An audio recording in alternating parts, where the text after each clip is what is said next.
గురుగారు, మీనరాశి వారికి ఎలా ఉంది? మీనరాశి వారికి 3 గ్రహాలు చక్కగా అనుకూలిస్తున్నాయండి. దశమంలో రవి, జన్మ చంద్ర, షష్ఠకేతు. ప్రారంభించిన పనుల్లో కార్యసిద్ధి త్వరగా ఉంటుంది. సంతృప్తికరమైన ఫలితాలని సాధిస్తారు. సమాజంలో తగినంత గుర్తింపు లభిస్తుంది. మీ వల్ల కొందరికి మేలు జరుగుతుంది. విశేషమైన లాభాలు కలుగుతాయి. ప్రధానంగా సూర్యానుగ్రహం సంపూర్ణంగా సహకరిస్తుంది. దశమ సూర్యయోగము ఉద్యోగ బలాన్ని పెంచుతుంది.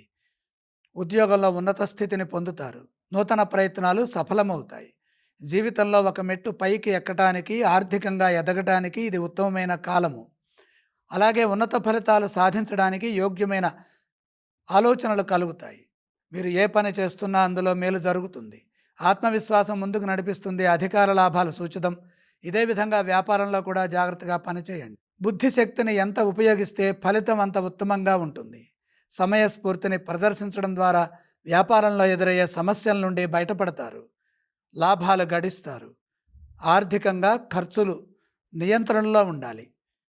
ఉన్నదాన్ని జాగ్రత్తగా పొదుపుగా సద్వినియోగం చేసుకోవాలి. రుణ బాధలకి అవకాశం కల్పించకండి.